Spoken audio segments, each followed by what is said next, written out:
depressed, frustrated, sad, confused. You want answer.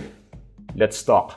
Give me a message sa page ko sa Philippine Dating Coach and you can have one-on-one coaching with Coach Baze, your dating coach. Just please subscribe to my channel and hit the bell button. Ganito gawin mo at mafo-fall in love ulit ang ex mo sa'yo. So, isa ito sa mga ayaw kong tawaging technique to kasi hindi ako mahilig magtawag ng technique. Siguro gusto kong tawagin to as lifestyle. Tatanungin kita, kailan ba yung peak, yung stage, yung date, yung state nung yung girlfriend or yung ex-boyfriend mo ay in love sa'yo? Ang tanong ay when?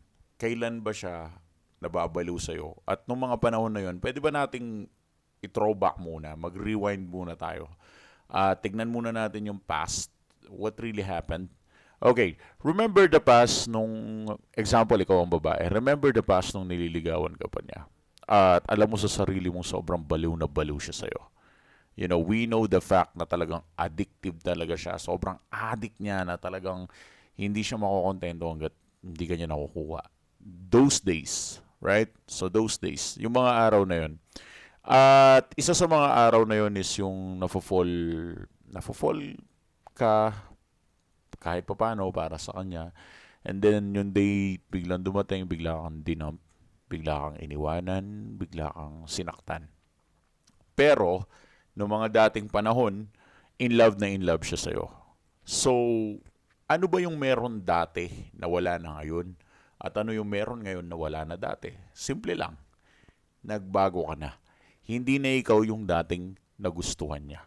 Probably, nagkaroon ng problema, naging needy ka na or something like that. Naging super addict ka na sa kanya and nawala ka sa sarili mo, nawala ka sa kabuuan mo. Kaya hindi na siya in love sa'yo kasi hindi na ikaw yung taong hinabol niya. Ikaw na kasi yung taong minahal niya. Sandali. Meron akong i-clear dito Hindi na ikaw yung taong hinabol niya, kundi ikaw na yung taong minahal niya. Kapag kasi minahal ka na niya, yun na yun Ikaw na yung taong minahal niya at pwede ka na niyang iwanan kasi minahal ka na niya. Pero kapag ikaw yung taong hinahabol niya, ibang usapan yun. As I said, mas masarap ang hinahabol kaysa sa minamahal. Kasi, ang minamahal ka niya, mahal ka lang niya, concern siya sa'yo, iniisip ka niya, pero pwede ka niyang iwanan at any point sometime. Okay? Makahanap lang siya ng direktang spot, pwede ka niyang iwanan kasi mahal ka niya. Pero kapag hinahabol ka niya, hindi ka iiwanan yan. From the word itself, hinahabol ka nga Yun yung gusto natin gawin, yung hinahabol ka niya. Pero paano tayo babalik dun sa stage na yun? Balik ka dun sa stage or sa state nung bago pa siya na-fall sa'yo. Ano ba ang nangyari nun? Sino ka ba noong mga panahon na yun? Baka naman kasi noong mga panahon na yun, astig ka pa. Tapos ngayon, hindi ka na astig. Baka ang layo mo na sa realidad. Baka hindi ka na ganun ka-realistic tignan. Tama ba? And for that reason, dahil nawala ka sa peak mo, nawala ka sa prime mo, biglang nawala din siya sa'yo. So, bumalik ka dun sa state, dun sa panahon na hindi yung mahal ka niya, no? Bumalik ka dun sa state o yung panahon na ikaw ay kanyang hinahabol pa. Ano ba yung mga ginagawa mo dati? Baka kasi hindi mo na ginagawa yun ngayon. Diba? Baka nagbago ka na, baka dahil sa sobrang obsessed mo dyan sa ex mo, nakulong ka na sa kaisipan na ganyan talaga, wala talagang mangyayari. So, I want you to come back to who you are.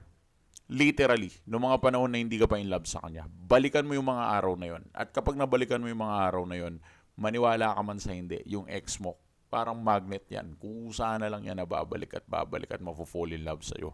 Dahil maalala niya, noong mga panahon na minahal ka niya, kung sino ka talaga. Hindi yung kung sino yung nahubog dahil sa pagmamahal niya, kundi kung sino ka talaga. Now, if need mo ng advice, just give us a message sa page ko sa Philippine Dating Coach. Yo! Thanks for watching.